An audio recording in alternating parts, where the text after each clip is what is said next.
وأما من خفت موازينه فأمه هاوية وما أدراك ما هي نار حامية। হাসরের মাঠে আমলনামা ওজন করার সময় যার গুনার পাল্লা ভারী হবে তার শেষ ঠিকানা জাহান্নাম ছাড়া আর কোথাও হবে না। তাহলে শেষ পর্যন্ত জাহান্নামে গেল লোকটা, নেকির পাল্লা হালকা হইয়া গুনার পাল্লা ভারী হইয়া শেষ পর্যন্ত জাহান্নামে গেল। তার পরকালের জীবনটা খুব শান্তি রইল না ধ্বংস? ধ্বংস হইল কেন? তার মনের মধ্যে একটা আবর্জনা ছিল, একটা ময়লা ছিল, এই ময়লাটার নাম হিংসা। আপনারা কি ময়লা আবর্জনা লইয়া হিংসা লইয়া এই কবরে যাইবেন না বাঁচার দরকার আছে? কিভাবে বাঁচবেন ইনশাল্লাহ একটু পরেই আপনাদেরকে আমি বলবো। আরো 2-4টা ময়লার বিবরণ শুনুন আর দেখুন আপনার আমার অন্তরে আছে কিনা। তাহলে আজই পরিষ্কার করা দরকার, কারণ এগুলো লইয়া আখেরাতে গেলে নাজাত পাওয়ার আশা করা যায় না। মুহতারাম হাজরিন, মানুষের জাহান্নাম অবধারিত হইয়া যায় যে সমস্ত ময়লা আবর্জনা অন্তরের মধ্যে থাকলে। এর মধ্যে আরেকটা আবর্জনাকে আরবিতে বলা হয় নামিমা, বাংলায় বলে চুগলখুরির অভ্যাস। অর্থাৎ ইজনের কথা হিজনের কাছে, হিজনের কথা ইজনের কাছে নিয়ে লাগাবাজি করে। ই গ্রামের কথা এই গ্রামের মানুষের কাছে, এই এলাকার কথা এই এলাকার মানুষের কাছে, এই বাড়ির কথা এই বাড়ির মানুষের কাছে, এই ঘরের কথা এই ঘরের মানুষের কাছে, এই বেডার কথা এই বেডার কাছে, এই বেডির কথা এই বেডির কাছে নিয়ে লাগাবাজি কইরা তাল লাগাইয়া বাইন লাগাইয়া দুই দলের মাঝখানে লাগাই দেয় খাজ্জা জগরা। মাঝখান থেকে এই বান্দরটারে খুঁজা পাওয়া যায় না। আসেনি এই ধরনের বান্দর আমরা দেশ? মহিলাদের মধ্যে এই বদ খাসলতটা বেশি। ইগরের কথা ইগরে লাগানি বাক্যা আটানির অভ্যাসটা বেশি মহিলাদের কাছে। সারাদিন অপেক্ষায় থাকে কোন সময় জামাই ঘরের মধ্যে আইতো আর হানফরা দিত, হানফরা বেচারায় শূন্য ওই মারে গালাগালি শুরু করে দিত। সারাদিন অপেক্ষায় থাকে কোন সময় জামাই ঘরে আইতো আর খানফরা দিত, দেওয়ার পরেই ননন রেগালিও নাইতো। অনেক মা তাকে বইয়া ঘরের মধ্যে অপেক্ষায় ফুত কোন সময় গড় আইতো, আইলে খানফরা দিত আর খানফরা উন্নিয়া ফুতে জানে বউরে সাইজ করতে পারে। এইরকম ঘরের মধ্যে একটা আগুন লাগাই রাখে সবসময় এমন কিছু শয়তান মার্কা মহিলাও আমরা দেশও আছে। আর পুরুষদের মধ্যে যারা মুরব্বিয়াতা করে, এই ধরনের মুরব্বিয়াতা করে নেওয়ালা কিছু মুরব্বি মার্কা পুরুষ থাকে এমন, ই সাইড থেকেও মাল খায় ই সাইড থেকেও মাল খায়, খাইয়া এই সাইডের কথা এই সাইডে নিয়ে কয়, এই সাইডের কথা এই সাইডে কয়, বিচার আর 3-4 বৈঠকে শেষ হয় না। আসেনি এই সমস্ত মুরব্বীরাও এই ধরনের ময়লা আবর্জনা তার মনের মধ্যে রাখিয়া দিছে। এরারে আমরার চৌকের দুই চোখে মানুষ মনে হইল, মুসলমান মনে হইল, আল্লাহর কাছে এরা টাটকা মুনাফিকের মতো। এই মুনাফিক চরিত্রের মানুষ যারা চুগলি করে, যারা ইগরের কথা ইগরে নিয়ে লাগাইয়া দেয়, এই বাড়ির কথা এই বাড়ির নিয়ে লাগাইয়া দেয়, এই মানুষের কথা সেই মানুষের কাছে নিয়ে লাগাইয়া দুইজনের মাঝখানে দুই দলের মাঝখানে ঝগড়া লাগায়, এই চুগলখুরের কি দুরবস্থা হবে পরকালে একটু শুনুন।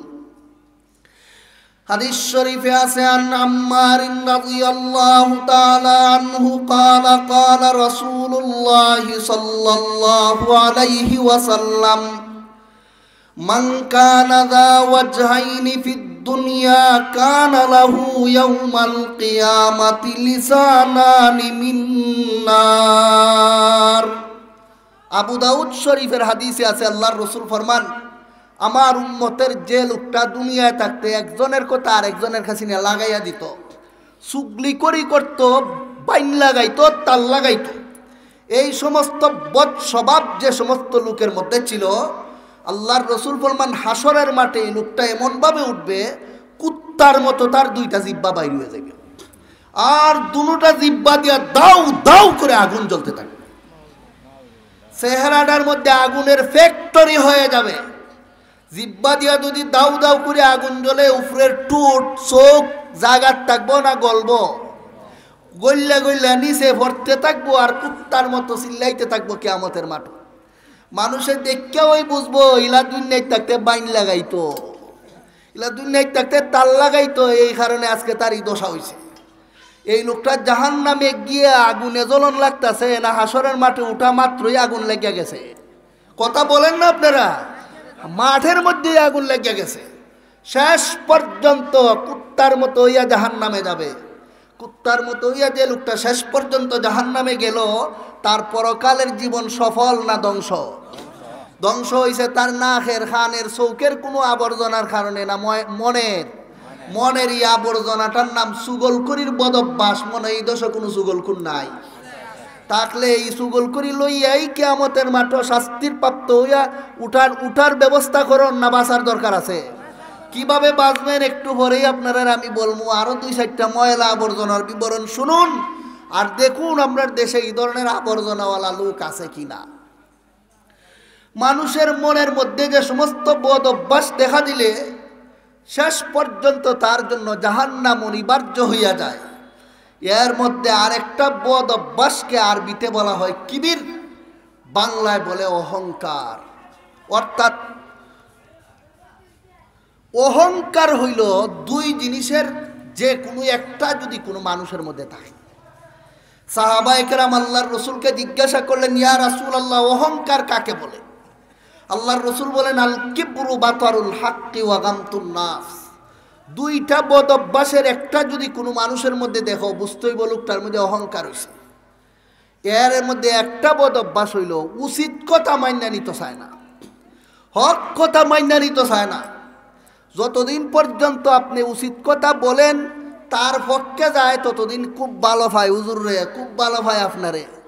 কিন্তু যখন ওই উচিত কথাটা তার দলের বিরুদ্ধে যায়, যখন ওই উচিত কথাটা তার নেতার বিরুদ্ধে যায়, যখন ওই উচিত কথাটা তার নেত্রীর বিরুদ্ধে যায়, তখন মহার চোখ উল্টাই দেয়। আসেনি জাত মানুষ আমরা দেশ, এমনি দেখা যায় খুব খাতির, কিন্তু যখন ওই উচিত কথা বলবেন, তার স্বার্থ বিরোধী কোনো কথা বলবেন, তখন দেখা যায় আপনারে আর চিনে না, তখন মহার চোখ উল্টাই দেয়। এই যে একটা মানুষ উচিত কথা মাইনা নিতে পারে না, হক কথা মাইনা নিতে পারে না, তার মনের মধ্যে একটা আবর্জনা জমা হয়েছে। এই আবর্জনাটাকে বলা হয় অহংকার। ভাইয়েরা আমার, বোতলের ভিতরে পানি ঢুকানো কোন সময় সম্ভব? এটার ভিতরে আবর্জনায় খাতা থাকলে না পরিষ্কার থাকলে? আমরার অন্তরটাও যদি অহংকারের আবর্জনার থেকে পরিষ্কার থাকে, তবেই আমাদের অন্তরে হেদায়েত ঢুকে। আর যার অন্তরে অহংকারের ময়লা ঢুকে থাকে, তাকে হেদায়েত দেন না আল্লাহ। আল্লাহ বলেন, সাআসরিফু আন আয়াতি আল্লাযীনা ইয়াতাকাব্বারুনা ফিল আরদি বিগাইরিল হক। যারা দুনিয়াতে অহংকারের রোগী থাকে, আমি আল্লাহ বলতেছি কোরআনের হেদায়েত তাদের ভাগ্যে নসিব হয় না। এজন্যই দেখবেন অনেক মানুষ আছে রাজনীতিতে এমন ডুব দিছে, যতদিন পর্যন্ত মসজিদের ইমাম সাহেব তার দলের পক্ষে কথা কইছে, তখন কই হুজুর খুব ভালো খুব ভালো। যেদিন থেকে তার নিকৃষ্ট দলের বিরুদ্ধে ইমাম সাহেব মুখ খোলা শুরু করে দিছে, এখন কই মোল্লার এইখান থেকে দাও, এইখানে এই বেটারের এখন যাইতো না, এখন আরেকজন হুজুর খুঁজে যে তার মতো নাচবো। কি বোঝা যায়, সুস্থ না ভিতরে ময়লা জমছে? এটা নাম অহংকার। ভাইয়েরা আমার, আজকাল আমরার সামনে অনেক জিনিস স্পষ্ট যে এটা হক, এটাই বাস্তব, এর পরও মানতে পারি না আমরা।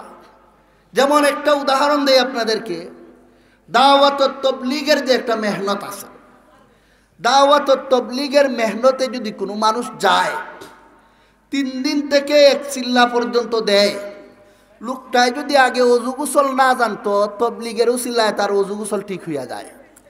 লোকটায় যদি আগে ফাঁক না জানতো, তাবলীগের উসিলায় ফাঁক জানতে পারে। লোকটায় যদি আগে নামাজ রোজা না করতো, এই উসিলায় নামাজ রোজা ঠিক করে।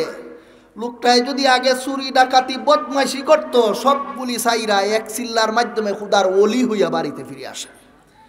এগুলি মানুষের চৌকের সামনে মানুষের দেখে, এরপরেও তবলিগিওয়ালারে গাট্টিওয়ালা হইয়া গালিগালাজ করে। এই ধরনের মানুষ আমরা দেশে আসেনি? এরার মনটাও পরিষ্কার না, ময়লা ঢুকছে। এই ময়লাটার না হইল অহংকার। তোর চৌকের সামনে তুই দেখতাছ তবলিগ কইরা লোকটায় ফাঁকনা জানতো না, লোকটায় ফাঁকনা শিক্ষা আইছে। অজু গোসল জানতো না, লোকটায় অজু গোসল শিক্ষা আইছে। চুরি ডাকাতি বদমাশি করতো, লোকটা ওলি হইয়া বাড়িতে ফিরে আইছে। এরপরেও তবলিগওয়ালারা বালানা, তোর অন্তরে ময়লা ছাড়া আর কিচ্ছু নাই। মুহতারাম হাজরিন, এই ধরনের ময়লা আবর্জনার অভাব নাই আমরা দেশ। আপনার চোখের সামনে আমি ইশারা দিয়ে আঙ্গুল দিয়ে দেখাই দিতে পারি, আলিয়া মাদ্রাসার কওমি মাদ্রাসা, 2টা মাদ্রাসার ছাত্রদের মধ্যে আপনারা তুলনা করে দেখবেন, কওমি মাদ্রাসায় যদি একটা ছাত্র 5 বছর পড়তে পারে, তার দাড়ি খামাই তো দূরের কথা, মাথা থেকে টুপি খুলতে চায় না। আর কওমি মাদ্রাসায় যদি 5 বছর একটা ছাত্র পড়ে, তাইলে সে বদ্দিন বেদিন হইতো দূরের কথা, তার সামনে কোনো বদ্দিনী বেদিনী হইতে দেয় না। আর আলিয়া মাদ্রাসায় দাখিল আলিম ফাঁস করে আইয়া মস্তানের মতো ঘুরে, অভাব নাই। এরপরেও কৌমির মোল্লারা বালা না, চোখ দিয়ে দেখেও হক কথা মানতে পারস না, তোর মনের মধ্যে ময়লা ছাড়া আর কিচ্ছু নাই। এই ময়লা আবর্জনা ঢুকছে, এটা কি আরবিতে বলে কিবির, বাংলায় বলে অহংকার। অহংকার কার মনে ঢুকছে আর কার মনে নাই, এটা চিনার একটা লক্ষণ হইল উচিত জিনিস দেখেও মানতে চায় না। এর আর একটা উদাহরণ হইল, ময় মুরব্বী এলাকার বিজ্ঞজন মিল্লিয়া একটা সঠিক সিদ্ধান্ত দিয়া দিছে বিচারের মধ্যে, সঠিক জিনিস, কিন্তু এরপরও মানতে চায় না। এই ধরনের গাড়তেরা আমরা দেশ নাই। বিচার যা ওই তাল গাছ আমার, এই ধরনের গাউরা আসেনি আমরা দেশ। এই লোকটাও একটা অহংকারী, এর ভিতরে একটা ময়লা জমা হয়েছে। এটা হলো হক কথা মাইনা নিতে পারে না, উচিত বিচার মাইনা নিতে পারে না। মুহতারাম হাজিরিন, অহংকারের আরেকটা লক্ষণের বিবরণ দিয়ে আল্লাহর রাসূল বলেন গামতুন নাস, অর্থাৎ অন্য মানুষরে মূল্য দিতে চায় না, খালি চায় আমারে মাইসে দাম দিত। সালাম আগে বাইরে কেউরে দিতে চায় না, অপেক্ষায় থাকে আমারে মাইসে সালাম দিত। আছে নিজাত মানুষ, সালাম না দিলে ওই বিয়াদটার বাড়ি হইলে এটা সালাম কালাম উইক শূন্য। আরে সালাম কালাম কি খালি নবী হেরারে কাইছে, তুমি উম্মত হিসাবে সালাম তোমার দরকার নাই? হাদিস শরীফের মধ্যে আছে, মাররান নবিয়্যু সাল্লাল্লাহু আলাইহি ওয়াসাল্লাম আলা গিলমানিন ফাসাল্লামা আলাইহিম। আল্লাহর রাসূল ছোট ছোট বাচ্চার পাশ দিয়ে যাওয়ার সময় সালাম দিতেন। কি বোঝা যায়? সালাম কি খালি বড়রা ওই ছোটরারে দিত না, ছোট বড় সকলেই দেওয়া যায়? বড়রা ছোটরারে সালাম দিয়ে শিকানির দরকার, যেন এও সামনের থেকে সালাম দিতে শিখে। তুমি বুবা হইয়া তার ফাঁসিতে যাইবা আর খুব এইটা আদব কায়দা দেখছেন না, আদব কায়দা দেখছেন না। আদব কায়দা এমনি আসমান থেকে পড়ে না, মুরব্বীরা শিকানি লাগে। মুহতারাম হাজিরিন, এইরকম দেখবেন অনেক মানুষকে আপনারা অন্যরে দাম দিতে চায় না, খালি নিজেই চায় আমারে মাঝে দাম দিত। কোনো অনুষ্ঠানে গেলে খালি চেয়ার খুঁজে, পাবলিকের সাথে বইতে চায় না, খেরে মনে ওরে এরার সাথে বইলে আমার ইজ্জত যাইব। আসেনি বিচারের মধ্যে তারে দাওয়াত না দিলে হই বিচার মানি না, অথচ বিচারটা সঠিক হইছে। কেরে কই তা মুরব্বী নি? ওরে বাবা রে বাবা, নিজে ওই নিজের হাতে 3.5 হাত। এই যে অন্য মানুষরে মূল্য দিতে চায় না, খালি নিজেই নিজে, এই যে বাপটা, এই বাপটাও অহংকারের 2 নম্বর লক্ষণ। এই ধরনের রোগী আপনার দেশে মনে হয় নাই।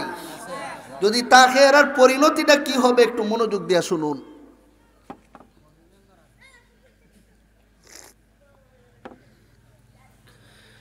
পবিত্র কোরআনে আছে, আল্লাহ পাক রব্বুল আলামিন বলেন, আলাইসা ফি জাহান্নামা মাসওয়াল লিল মুতাকাব্বিরিন।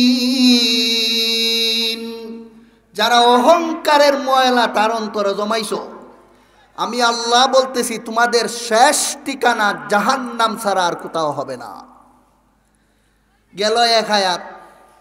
আরেক আয়াতে বলেন, ইন্নাল্লাযীনা ইস্তাকবিরুনা আন ইবাদাতি সায়াদখুলুনা জাহান্নামা দাখিরিন।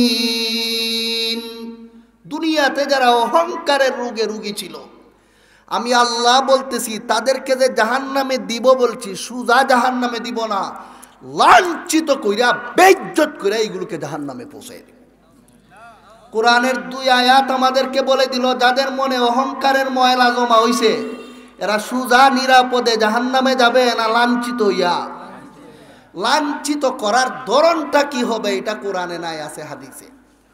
হাদিস শরীফে আছে, আন আমর ইবনে শুআইব আন আবিহি আন জাদ্দিহি আন্না রাসূলুল্লাহ সাল্লাল্লাহু আলাইহি ওয়াসাল্লাম قال يحشر المتكبرون يوم القيامة أمثال الذر في صور الرجال يغشاهم الذل من كل مكان يساقون إلى سجن في جهنم يقال له بولس তালুহুম নারুল আনিয়ারি ইউসকাউনা মিন উসারাতি আহলিন নারি তিনাতিল খাবাল।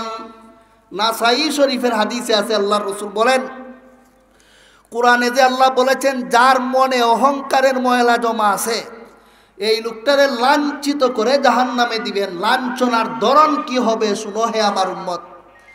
যে লোকটা দুনিয়ায় থাকতে অহংকারী ছিল এই লোকটাকে আল্লাহ লাঞ্ছিত করার জন্য হাসরের মাঠে তার 3.5 হাত বডিটাকে আল্লাহ রব্বুল আলামিন ছোট বানাইতে বানাইতে বানাইতে বানাইতে বানাইতে ফিফরার মতো বানাইয়া দিবেন।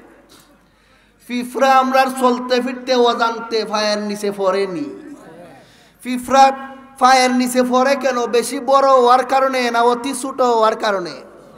আল্লাহ রব্বুল আলামিন এই অহংকারী লোকটার 3.5 হাত বডিটারে যেটারে নিয়ে এত বেটাগিরি দুনিয়ার দেখাইছিল তার দাফটের সামনে মানুষ টিকতে পারছে না। বাবা রে বাবা, এই দাপটওয়ালা অহংকারী মাতব্বর নষ্টটাকে আল্লাহ রব্বুল আলামিন হাসরের মাঠে ফিফরার মতো বানাইয়া মানুষের ফায়ের তলে দিবেন ফালাইয়া। এইবার ফার তলে ফালাইয়া মানুষের ইচ্ছা মতোই তারে ফিসবো আর বর্তা করবো। ফাউটা উঠাইয়া দেখবো, রে বাবা রে তুই দেখি আওয়ামী লীগের লিডার রে, দুনিয়ায় থাকতে যে জ্বালানি জ্বালাইছিলে রে আজকে তোরে ভাইছি মজাটা বুঝাই দিব, আরেকটা দাতা মেরে দিব। এইভাবে যারা দুনিয়া থাকতে কয়েকদিনের চেয়ারম্যান, কয়েকদিনের মেম্বার, কয়েকদিনের নেতৃত্ব হইয়া মানুষরে 12টা বাজাই দিছে, আল্লাহ রব্বুল আলামিন আখেরাতে তো ফায়ের তলে ফালাইবেন, ওই দুনিয়াতে এইগুলোরে জুতাই দাবাই দিয়া দেশ থেকে বিদায় করছে। আল্লাহ রব্বুল আলামিন বলেন এই সমস্ত লাঞ্ছিত অপদার্থ অহংকারীগুলোকে আল্লাহ রব্বুল আলামিন হাসরের মাঠে ফায়ের তলে ফালাইয়া বর্তা করার পর শেষ পর্যন্ত আল্লাহ রব্বুল আলামিন সমস্ত জাহান্নামীরা জাহান্নামে জ্বলতে জ্বলতে জ্বলতে জ্বলতে তাদের শরীর থেকে রক্ত ফুস বাহির হইয়া জাহান্নামের যে কুয়ার মধ্যে জমা হইয়া উত্তপ্ত গরম অবস্থায় বল খাইতেছে, সেই উত্তপ্ত গরম ফুইজের ভিতরে আল্লাহ অহংকারীটারে ঢুকাইয়া উপরে নিচে আগুন দিয়া প্যাকেট করে জাহান্নামের তলার মধ্যে ঢুকাইয়া দিবে। বুঝা যাও মজা, দুনিয়ায় থাকতে বড় বেডাগিরি দেখাইতে, 5 পয়সার দাম দিতায় না মানুষরে, হক কথা মাইনা নিতায় না, উচিত কথা মাইনা নিতায় না, খালি মানুষের পিছনে উচিত কথা কইলেই তার পিছনে লাগিয়ে যাইতায়। বুঝা যাও এখন মজাটা। ভাইরা আমার, যে লোকটারে আল্লাহ হাসরের মাঠে মানুষের ফায়ের তলে ফলাইয়া পিছাইয়া বর্তা কইরা নিয়া জাহান্নামের ফুইজের ভিতরে আগুন দিয়া প্যাকেট কইরা দাফন কইরা দিবেন, বলুন লোকটার পরকালীন জীবন শান্তির না ধ্বংস? ধ্বংস হইল মনের মধ্যে একটা রোগ থাকার কারণে, ময়লা থাকার কারণে। এটার নাম অহংকার। নাই মনে এই দশকেও থাকলে এই রোগ লইয়া ওই আখেরা তুই ধরা খাইতাম না, বাঁচার দরকার আছে। কিভাবে বাঁচবেন একটু পরে বলি, আর 2-4টা ময়লার বিবরণ শুনুন আর দেখুন আমরা দেশের মানুষের ভিতরে এই ধরনের ময়লা আবর্জনা আছে কিনা।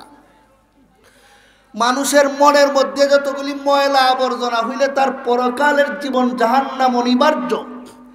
এর মধ্যে আরেকটা ময়লাকে আরবিতে বলে বুখুল, বাংলায় বলে কৃপণতা। অর্থাৎ যে ময়লা, যে আবর্জনা মানুষের মনের মধ্যে জমা হইলে অন্য মানুষরে দান খয়রাতের মন মানসিকতা তাহে না বা কমে যায়, খালি নিজের বুঝে নিজের ভবিষ্যতের চিন্তা করে। নাই মনে হয় তাই দেশ হিসাব করে জাকাত দিত, জাকাতের মাসলা ওই হুজুরে জিগায় না।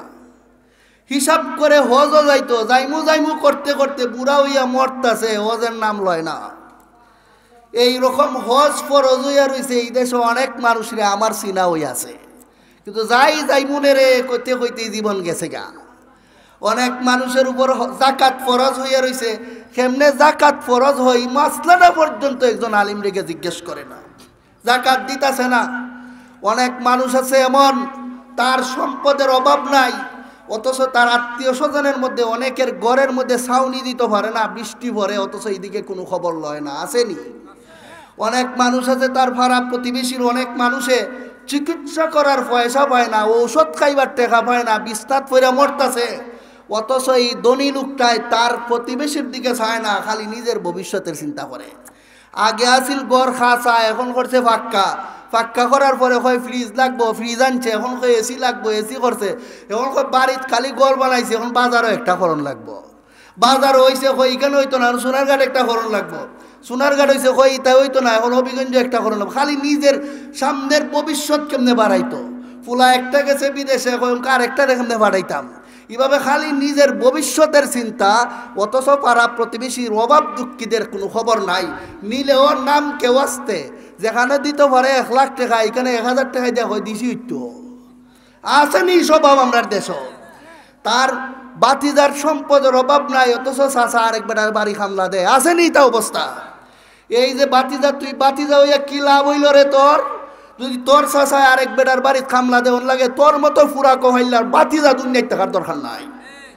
আত্মীয় স্বজনের হক কি বুঝে না, খালি নিজের আঙ্গুলে নিজেই 3.5 হাত আঙ্গুল ফুললে কলা গাছ হওয়ার চিন্তায় থাকে, খালি নিজের ভবিষ্যতের চিন্তা করে, অথচ পাড়া প্রতিবেশীর খোঁজ খবর রাখা তার উচিত ছিল।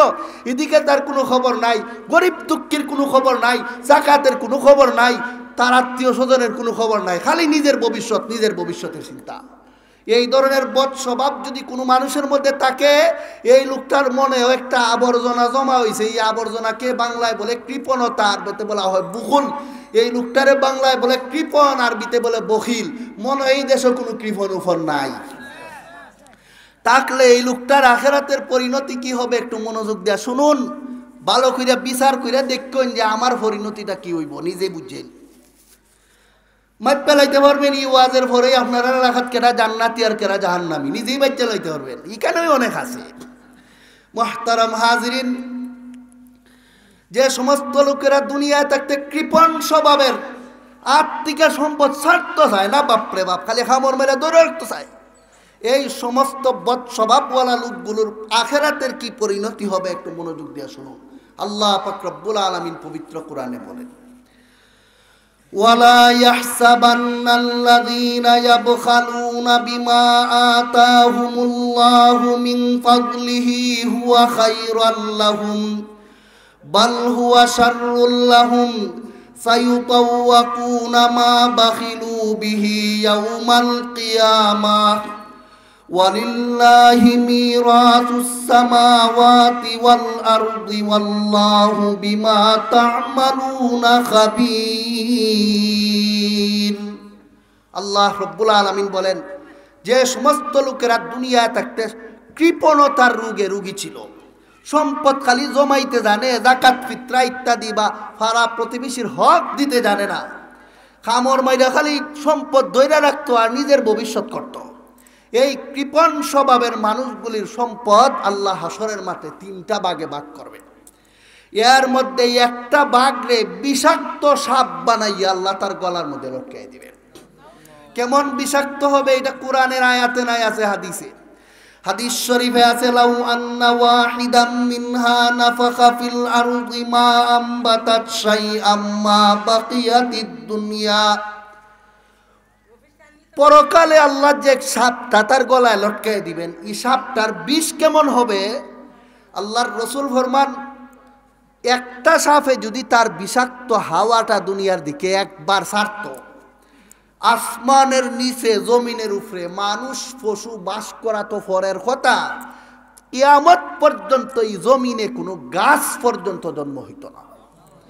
এত মারাত্মক বিষাক্ত সাপ আল্লাহ কৃপণ স্বভাবের মানুষের সম্পদের 3টা ভাগের একটা ভাগরে এইরকম সাপ বানাই আল্লাহ তার গলার মধ্যে লটকাই দিবে। আর সাপে খালি মনে সালাম দিব, মাথা থেকে পা পর্যন্ত তারে দংশন করবে আর বলতে থাকবে, আনা মালুকা না কানজুকা, আমি দূরের কেউ না, অভাব দুঃখী অসহায় মানুষকে না দিয়া খালি নিজের ভবিষ্যৎ যে জমাইতাই, সেই ভবিষ্যতের মাল আজকে তোমার জন্য কাল হইয়া দাঁড়াইলাম। এইভাবেই কামড়াইতে থাকবো আর কইব, আমি তোমার মাল বেটা, এখন কান্দ কেরে, এখন চিল্লাও কেন, এখন তোমার মাল হইতো, আমি আইছি ভবিষ্যতে ভাবার লাগিয়া তুমি জমাইছিলাই, ভবিষ্যৎ হইতো, পরের জীবনরেই তো ভবিষ্যৎ কয়, আমি তো পরের জীবনেই আইছি, আখেরাত ভবিষ্যতেই আইছি মিয়া কই, আর একটা কামড় মেরে দিব। এইভাবে সারাটা শরীর তারে কামড়াইব। আপনারে যদি কেউ মারতো হয়, আপনি নিজেরে বাঁচাইবার লাগে হাত দিয়ে নিজেরে বাঁচানোর চেষ্টা করুন না। আল্লাহর রসুল ফরমান, এই সাপটায় যখন লোকটারে কামড় মারার জন্য আইব, আল্লাহর রসুলের বুখারী শরীফের হাদিসে আছে আঙ্গুলের আগার থেকে নিয়ে একবারে বগল পর্যন্ত সাফে খাইয়া গিল্লা টুকরা করে ফেলাই দিব বললে আল্লাহ রসুল বলেছে। এখন নিজের আর বাঁচাইতেও পারবো না। সুম্মা ইয়াত্তাবিউ সাইরা জাসাদিহি, তারপর মাথা থেকে পা পর্যন্ত ইচ্ছা মতো সাপে দংশন করবে আর বলবে আনা মালুকা আনা কানজুকা, আমি দূরের কেউ না, অভাব দুঃখী পাড়া প্রতিবেশী আত্মীয় স্বজনকে না দিয়া শুধু যে তুমি তোমার ভবিষ্যতের জন্য জমাইতে সেই মাল আজকে তোমার জন্য কাল হইয়া দাঁড়াইলাম। এই হইল কৃপণ স্বভাবের মানুষের সম্পদের একটা ভাগের অবস্থা। 3 ভাগ হইয়া 1 ভাগ গেলে তাহে কয় ভাগ? বাকি 2 ভাগ কি হবে শুনুন। দ্বিতীয় ভাগের বিবরণ দিয়ে আল্লাহ কোরআনে বলেন ওয়াল্লাযীনা ইয়াকনিজুনা আয-যাহাবা ওয়াল ফিদ্দাতা ওয়া লা ইউনফিকুনাহা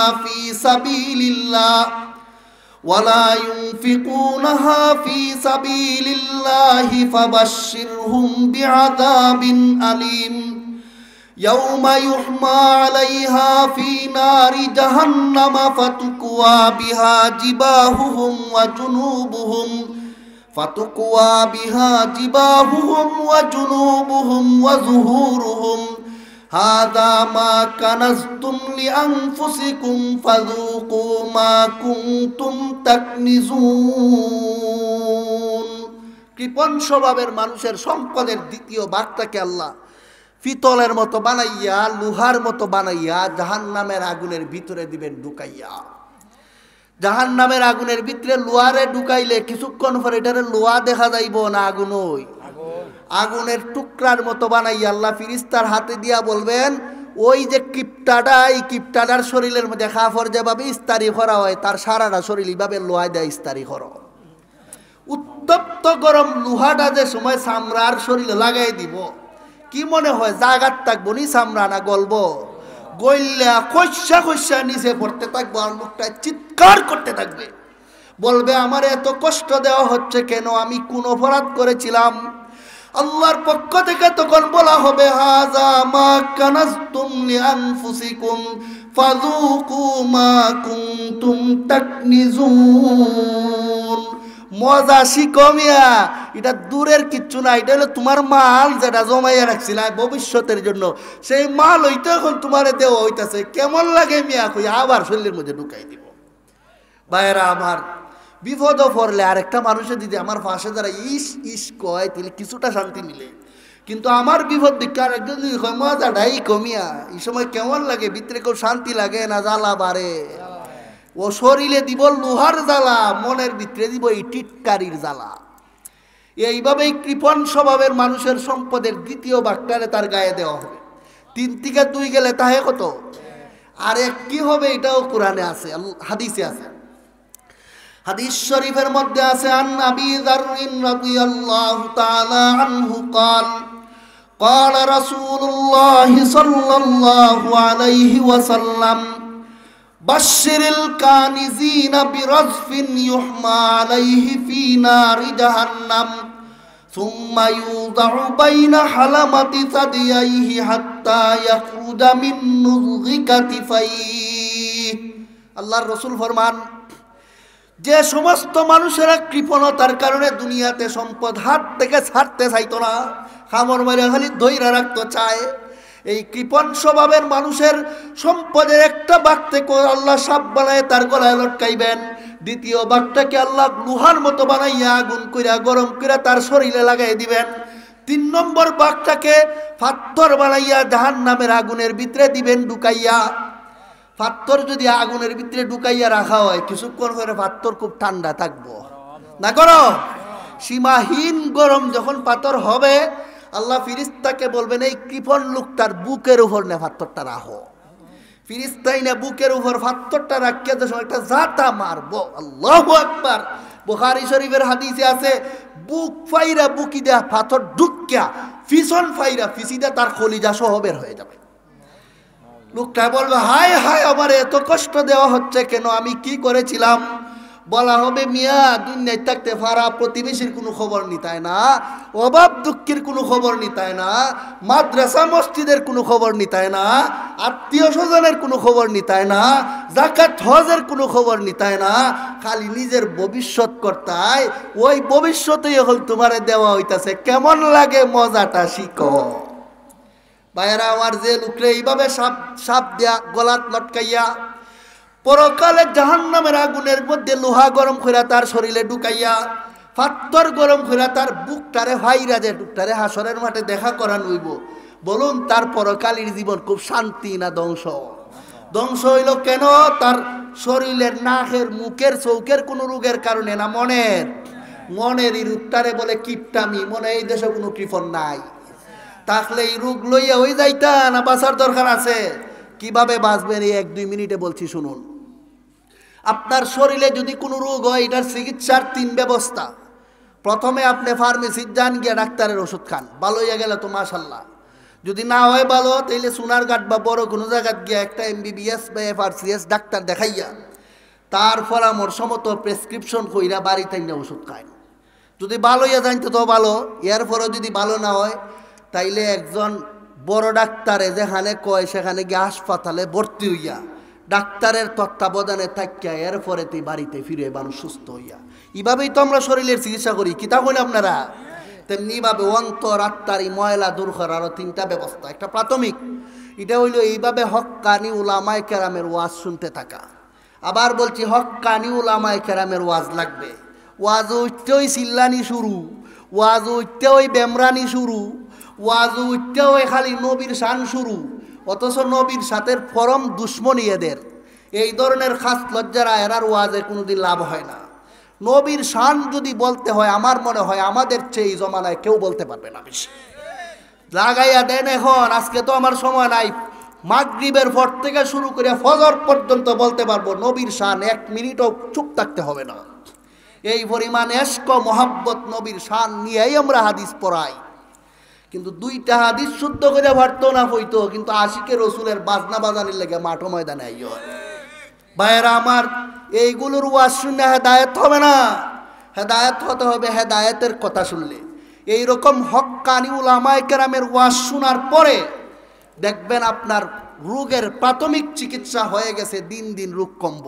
মনে করেন আজকেই আপনারা যারা এই ওয়াজগুলি শুনলেন, হিংসা, কিপটামি, অহংকারের যে পরিণতি, সুগলির যে পরিণতি আপনারা শুনলেন, এখানে যদি কারোর মধ্যে বদ অভ্যাস থাকে, সামনে কমব না বাড়বো? এই কমব যে, এটা হলো রোগের চিকিৎসার প্রথম ধাপ। যদি কমে তো ভালো, যদি দেখা যায় না ওয়াজে খাম হইছে স্বাভাবিক, কিছু সময়ের পরে আবার যেই সেই, তাইলে এইটা বোঝা গেল প্রথম চিকিৎসায় কাজ হবে না, তার বড় জায়গায় যাইতে হবে।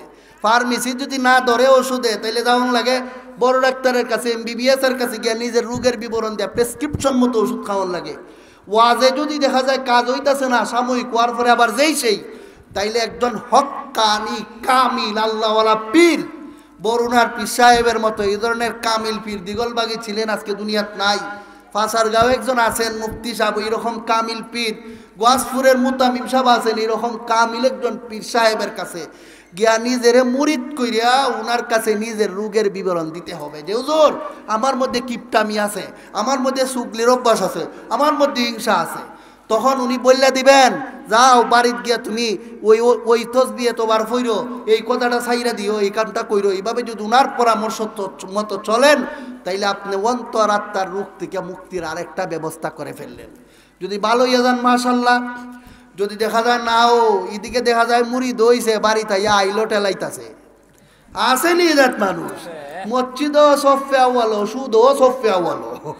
এই ধরনের খাসলত মানুষের বোঝা গেল খাম হইছে না।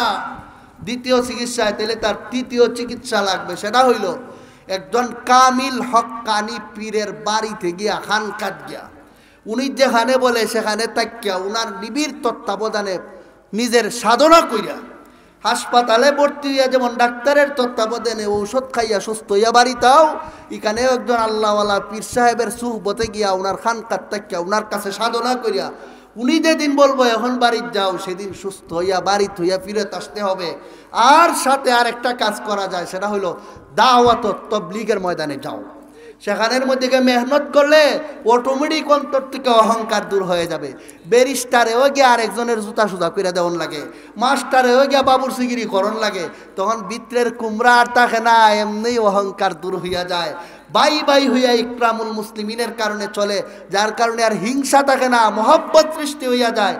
তাই দাওয়াত ও তবলিগের মধ্যে গিয়া খাঁটি আল্লাহওয়ালা পীর সাহেবের কাছে মুরিদ হইয়া উনার খানকায় ভর্তি হইয়া নিজের অন্তরের চিকিৎসা করে নিজেকে এই ময়লার থেকে পরিষ্কার করে জান্নাতের যোগ্য বানাইতে হবে, নাইলে উপায় নাই।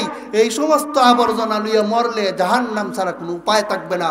আল্লাহ আমাদেরকে যতদিন দুনিয়াত রাখেন এই সমস্ত আবর্জনাকে অন্তর থেকে সরাইয়া চিকিৎসা করিয়া সুস্থ হইয়া দুনিয়া থেকে জান্নাতে হইয়া যাওয়ার তৌফিক দান করুন। সবাই বলি আমিন।